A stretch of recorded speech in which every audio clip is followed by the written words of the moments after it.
Ya. Setelah mendengar kata-kata Zhan Wuyuan, bagaimana mungkin Zhan Jinrong dan yang lainnya masih belum mengerti? Sekarang kekuatan dunia Korea Utara benar-benar tidak sebanding dengan klan dunia. Namun, dia harus mengandalkan pengembalian kuat Zhan Jinrong, dan dengan dukungan semacam ini, dia harus memiliki pijakan. Jika tidak, Wu Yuan tidak akan pernah memerintahkan konspirasi dari mereka yang tidak mau. Raja Abadi Dongji dan yang lainnya, mereka juga terlihat sangat bersemangat. Nama tidak ada pertempuran. Mereka hanya mendengarnya di legenda. Melihat tampilan tegas yang terakhir, mereka akhirnya merasakan bahwa legenda asli tentang Kaisar Perang tidak ada yang berlebihan sama sekali. Melihat benua-benua, selain ini dan yang lainnya, siapa lagi yang berani bersaing dengan masyarakat? Bahkan 3 master pemurnian pil Seon Feng Zhengying tidak bisa tidak mengagumi mereka. Meskipun status mereka sangat mulia, ketika mereka melihat akhir perang, mereka baru menyadari mengapa prajurit utara menganggap prajurit utara sebagai paku di mata. Pergilah, katakan saja bahwa Kaisar sedang menunggu mereka. Zhan Wuyuan melambaikan tangannya, tetapi ada sedikit perubahan dalam suaranya. Melihat pemandangan ini, Qin Yichen tidak bisa menahan desahan di dalam hatinya. Meski sekuat perang, ada kelemahan di hatinya. Bertahun-tahun berburu selama ribuan tahun, di bawah tekanan komunitas, utara tanpa pemimpin berapa banyak orang fanatik yang bisa ada di dunia perang. Bahkan setelah mendengarkan Zhan Jinrong, mereka mengatakan bahwa masih ada orang yang tidak memiliki niat sejak awal, tetapi tidak sulit untuk membayangkan bahwa jumlah mereka sangat sedikit.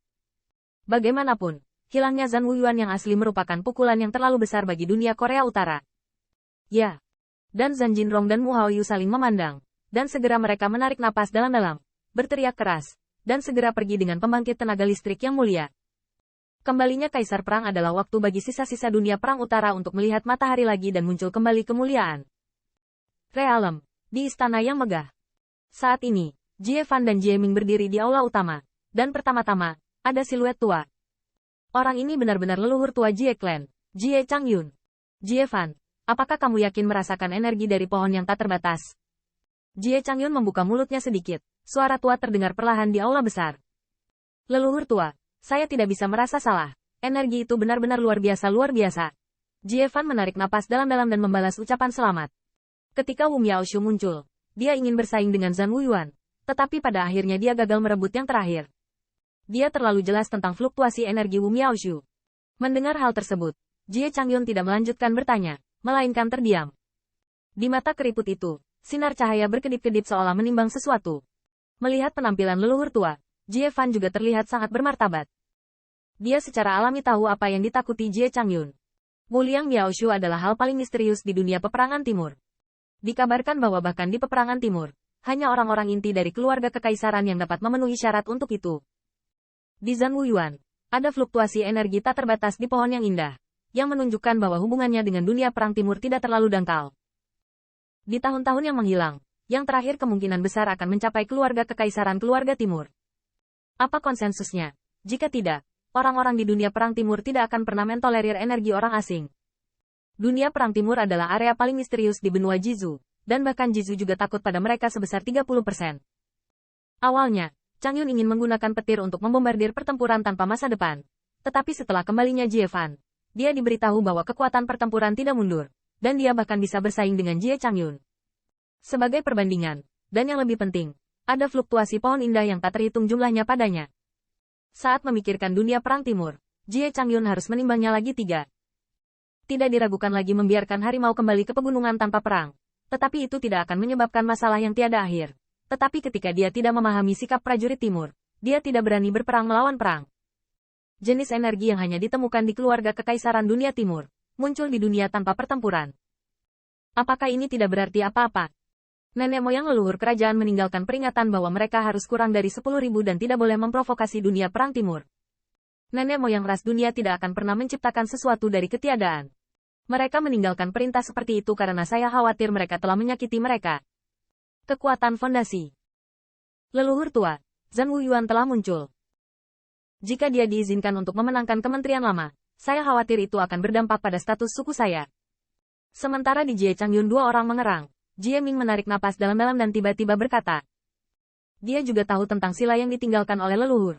Tetapi di hati kaisar muda ini, sangat sulit untuk percaya bahwa di benua-benua, mungkin ada kekuatan yang membuat mereka takut. Perang dunia timur memang misterius.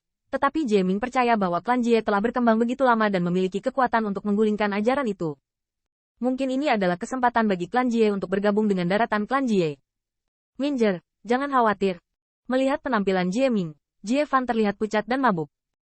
Kekuatan Jie Ming cukup untuk dibandingkan dengan banyak generasi tua di klan. Namun, ini juga membuatnya menjadi orang yang sombong dan sombong. Mereka cemburu dengan Perang Dunia Timur. Namun, meski dia berulang kali mengingatkannya, ketakutan yang terakhir terhadap Dunia Timur masih minim. Ayah, kamu terlalu ketakutan dan terlalu berhati-hati. Jizu adalah penguasa benua Jizu. Ada kerajaan peperangan timur, dan kura-kura menyusut di daerah itu selama 1 juta tahun. Bahkan jika mereka misterius, apa itu? Mungkin karena frustrasi pertama, Jie Ming tidak lagi menutupi, tetapi berteriak. Minjer. Setelah mendengar ini, wajah Jie Fan berubah, dan dengan cepat melihat ke arah leluhur tua. Segera, daya tarik muncul di wajahnya. Mengenai kata-kata Jie Ming, Jie Changyun sepertinya tidak marah sama sekali. Sebaliknya, senyum muncul di wajah tua itu. Setelah sedikit hening, Jie Changyun tiba-tiba tertawa terbahak-bahak, berkata, haha, lelaki tua itu hidup 1000 tahun. Tapi temperamennya tidak setenang Jie Ming. Suku saya bisa berkembang dari suatu daerah hingga saat ini. Betapa gagahnya para leluhur, tidak kusangka. Tapi bagi generasiku, mereka begitu ketakutan dan terlalu berhati-hati. Jie Changyun tertawa terbahak-bahak, di matanya, sepertinya ada gelombang kedinginan. Leluhur tua, kamu berencana untuk melihat penampilannya. Jie Fan mengerang sedikit sebelum dia melakukan tes tentatif. Jangan khawatir, Jie Changyun menggelengkan kepalanya, berkata, dunia perang utara telah lama hidup dan sehat. Kalaupun ada ikan yang lolos dari jaring, itu hanya masalah waktu saja. Bahkan jika pertempuran diadakan tanpa pertempuran, tidak mungkin mengumpulkan kekuatan yang cukup untuk menggoyahkan status klan kita. Leluhur tua, akankah kita membiarkannya tanpa perang? Mendengar ini, Jie Ming bertanya dengan bingung. Dan dia merasa bahwa pada saat itu, leluhur tua benar-benar berubah. Mungkin, leluhur tua ini sudah kesal dengan keberadaan dunia perang timur? Kurang dari 10.000, kita tidak perlu mengambil risiko. Jie Changyun tersenyum lembut dan berkata, kita bisa duduk diam. Tapi itu tidak mungkin tanpa pertempuran.